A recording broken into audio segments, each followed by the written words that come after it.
শিক্ষামন্ত্রী আনম এহসানুল হক মিলনের পদত্যাগের দাবিতে রাস্তায় নেমেছে উত্তরার বিভিন্ন কলেজের শিক্ষার্থীরা। এইচএসসি পরীক্ষায় জলাবদ্ধতার কারণে আসলে পরীক্ষা স্থগিত না করায় এবং প্রশ্নপত্রের ধরন ভিন্নতার কারণেই কিন্তু শিক্ষামন্ত্রীর পদত্যাগের দাবিতে রাস্তায় নেমেছেন উত্তরার বিভিন্ন কলেজের শিক্ষার্থীরা। দর্শক, এই মুহূর্তে আমরা আছি উত্তরা বিএনএস সেন্টারের সামনে, যেখান থেকে আপনাদেরকে সরাসরি যুক্ত করেছি ফেসবুক এবং ইউটিউব চ্যানেল থেকে।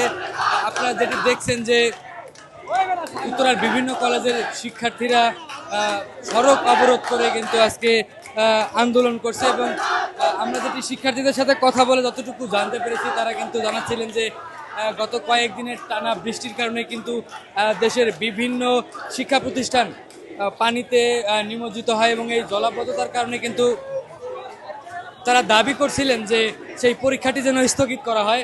তবে সেই পরীক্ষা স্থগিত না করার কারণে কিন্তু আজকে এই সড়ক অবরোধ করে তারা আন্দোলন করছেন এবং শিক্ষামন্ত্রী আনম এহসানুল হক মিলনের পদত্যাগের দাবি করছেন। এবং আমরা যেটি দেখছি এই মুহূর্তে শিক্ষার্থীরা কিন্তু বিভিন্ন স্লোগান দিচ্ছেন এবং শিক্ষামন্ত্রীর পদত্যাগের দাবি জানাচ্ছেন।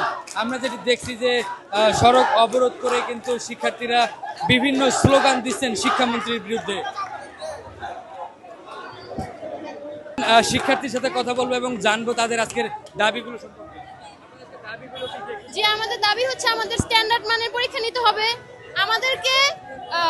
আমাদের দুর্যোগের মধ্যে পরীক্ষা নিচ্ছে। আমাদেরকে শিক্ষামন্ত্রী বলছিল যে কোথাও যদি পরীক্ষা অভিন্ন পরীক্ষা যেহেতু হচ্ছে, সেহেতু কোথাও যদি এক জায়গায় পরীক্ষা বন্ধ হয় তাহলে সব জায়গায় বন্ধ হবে। সেটা সে করেনি, তাহলে তার কথার মূল্য কোথায় রইলো? হ্যাঁ, কোথাও তো করলো না। আমরা দুর্যোগের মধ্যে এক্সাম দিলাম, তার মধ্যে আমাদের এক্সামে ভুল দিল। ফিজিক্স এক্সাম দিলাম, দুইটা এক্সামের পরীক্ষার মধ্যে ভুল কেন হবে? এত বড় একটা এক্সামে অবশ্যই প্রশ্নপত্রে ভুল ছিল। হ্যাঁ দিলাম, আমরা তো পারিনি, এজন্য তো আমরা এখানে আসছি। আমরা তো উত্তর মিলাইতে পারি নাই, এজন্য তো আমরা এখানে আসছি। আমাদের প্রধান দাবি হচ্ছে আমাদের স্ট্যান্ডার্ড মানের পরীক্ষা নিতে হবে। আমাদের দাবিগুলো এই যে বললো তো, এখানে 8টা দাবি রাখছে, আমাদের এগুলো মানতে হবে সব। আর এগুলোর দাবি যদি না মানে আমরা এক্সাম দিব না।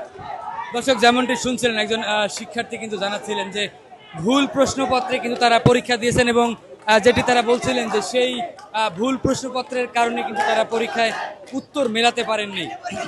এবং অন্য আরেকটি বিষয় সেটি হলো যে জলাবদ্ধতার কারণে শিক্ষামন্ত্রী কিন্তু বলছিলেন যে সারা দেশে একযোগে পরীক্ষা হবে এবং এক প্রশ্নপত্রে পরীক্ষা হবে।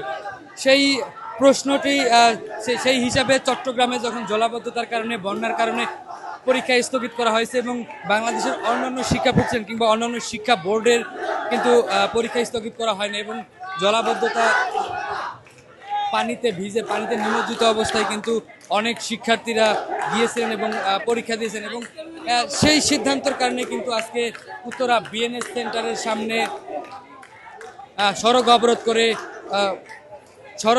উত্তরা বিএনএস সেন্টারের সামনে সড়ক অবরোধ করে আন্দোলন করছেন এইচএসসি পরীক্ষার্থীরা। এবং আমরা যেটি দেখছি যে তারা কিন্তু বিভিন্ন স্লোগান দিচ্ছেন শিক্ষামন্ত্রীর পদত্যাগের দাবি নিয়ে। দর্শক, উত্তরা বিএনএস সেন্টার থেকে এই ছিল আমার কাছে সর্বশেষ তথ্য।